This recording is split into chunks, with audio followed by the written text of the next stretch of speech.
চিনির মূল্য 25% বৃদ্ধি পাওয়াতে একটি পরিবার চিনি খাওয়া এমনভাবে কমালো যে চিনি বাবদ ব্যয় বৃদ্ধি পেল না। ওই পরিবার চিনি খাওয়ার খরচ শতকরা কত কমিয়েছিল? অর্থাৎ এই প্রশ্ন থেকে বোঝা যাচ্ছে যে বর্তমান যেমন আমাদের মূল্যগুলো বাড়তিছে, তাহলে ওই একটা পরিবার চিনির দাম যেহেতু বেড়ে গিয়েছে সেহেতু আগে কী করতে হবে, মানে যেন পারিবারিক বা মাসিক খরচ যেটা হয় সেটা যেন বৃদ্ধি না পায়, সেজন্য সে কী করলো যে চিনি খাওয়াটা পরিমাণটা কমিয়ে দিল। তাহলে এখন প্রশ্ন এখান থেকে যে ওই পরিবারটা শতকরা কত কমিয়েছিল, অর্থাৎ কত ভাগ কমিয়েছিল, কত টাকা কমিয়েছিল সেটাও দেখাবো, শতকরা কত কমিয়েছিল সেটাও দেখাবো। ওকে, তাহলে এইটার জন্য আমরা দুইটা শিখবো, একটা লিখিত শিখবো, একটা এমসিকিউ শিখবো, বা আমরা শর্টকাট বা মজার ট্রিক শিখবো। ওকে, তাহলে এখন আমরা প্রশ্নটা শুরু করি।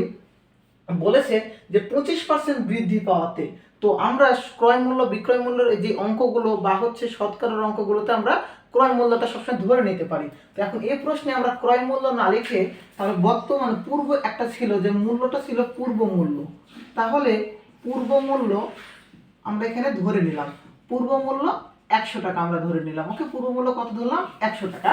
কারণ ওই যে চিনির যে দামটা আমরা 100 সাপোজ ধরে নিলাম, তাহলে ওখান থেকে কত পার্সেন্ট বৃদ্ধি পেয়েছে? 25% বৃদ্ধি পেয়েছে। তাহলে আমরা এখান থেকে লিখতে পারি 25% বৃদ্ধি পাওয়াতে চিনির বর্তমান মূল্য, তাহলে পাওয়াতে চিনির বর্তমান মূল্য কত দাঁড়াবে?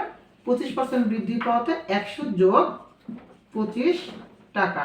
ওকে, তাহলে কত হবে? 125 টাকা। তাহলে আমরা যেটা পাইলাম এই টাকাটা কি চিনির বর্তমান মূল্য, আর পূর্ব মূল্য কত ছিল? 100 টাকা। তাহলে আমরা এখন এই প্রশ্নে যদি 25% বৃদ্ধি পাওয়াতে বর্তমান মূল্যের সাথে পূর্ব মূল্য যদি আমরা ক্যালকুলেশনটা করি, তাহলে আমরা প্রশ্নের সমাধানটা বের করতে পারবো, তাই না?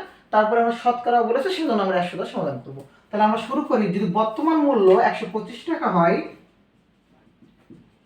বর্তমান মূল্য 125 টাকা হয়, তবে পূর্ব মূল্য কত টাকা ছিল? 100 টাকা। পূর্ব মূল্য ছিল আমাদের কত?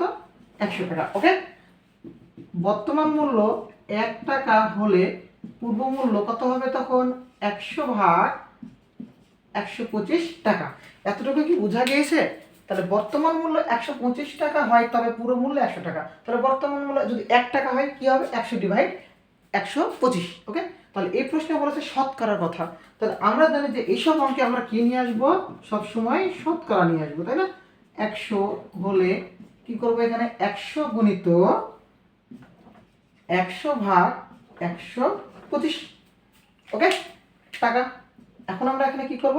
এটাকে লঘিষ্ঠকরণ বা কাটাকাটি করব। তাহলে লঘিষ্ঠকরণ বলতে কি বোঝানো হয়? যদি পরীক্ষা এমসিকিউতে আসে যে লঘিষ্ঠকরণ কি, তাহলে বা লঘিষ্ঠকরণে কোনটা দিয়ে ভাগ করতে হয় বা কোন পদের দ্বারা ভাগ করতে হয়, মনে রাখবো যে লঘিষ্ঠকরণে সবসময় সাধারণ গুণনীয়ক বা গসাগু দ্বারা ভাগ করতে হয়, লব হরকে। ওকে, তাহলে এখানে আমরা ভাগ কাটাকাটি করি বা লঘিষ্ঠকরণ করি, যে যেমন 5 দিয়ে করি, 5 বেশি 100, এটা কত হবে? 5 25 125। সেম ভাবে 25 কে 25, 4 25 100, তাহলে কত হলো? 4 20 80 টাকা। কত পাইলাম আমরা? 80 টাকা পাইলাম। ওকে, তাহলে এখানে 80 পাইলাম, এখানে টাকা বা আমরা এখানে পার্সেন্ট ইউজ করতে পারি, যেহেতু আমরা শতকরার কথা নিয়েছি। তাহলে প্রশ্নে ওখানে শতকরা মানে ওই পরিবার চিনি খাওয়ার খরচ শতকরা কত কমিয়েছিল, তাহলে শতকরা কমিয়েছিল, শতকরা খরচ কমিয়েছিল, শতকরা খরচ কমিয়েছিল। পূর্ব মূল্য কত ছিল? 100, তারপরে আমরা কত পাইলাম? 80, তাহলে কত হবে? 20। এখানে শতকরা কথা বলেছে, তাই আমরা কি দেব? পার্সেন্ট দেব। এইভাবে আমরা অঙ্কটাকে লিখিততে সমাধান করতে পারবো।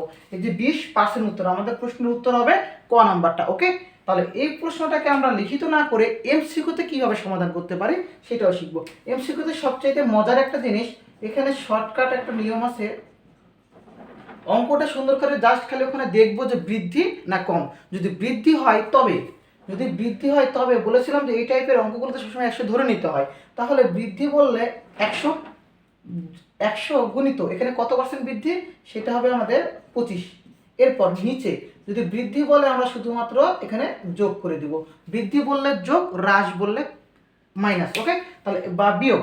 এই টাইপের প্রশ্নটাকে আমি আরেকটা প্রশ্ন ঘুরিয়ে দিয়ে সমাধান করে দিচ্ছি। তাহলে এখানে গুণ করি, 100 গুণ 25 করলে কত হবে? 2500। আর এখানে 100 যোগ 25 করলে কত হবে? 125। সেমভাবে আমরা যদি করি 125 কে 125, 125 দুগুণ 250, আর এখানে একটা শূন্য থাকার জন্য 20, তাহলে কত হলো? 20। ওকে, এবং সেটা হবে সূত্রটা পার্সেন্টের।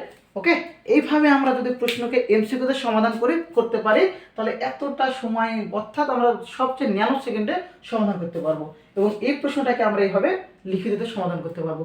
ওকে, আশা করা যায় বুঝতে পারা গেছে। পরবর্তী ক্লাসে আমরা হ্রাস বা বৃদ্ধির আরও কিছু জটিল প্রশ্ন নিয়ে আলোচনা করব। সকলকে ধন্যবাদ।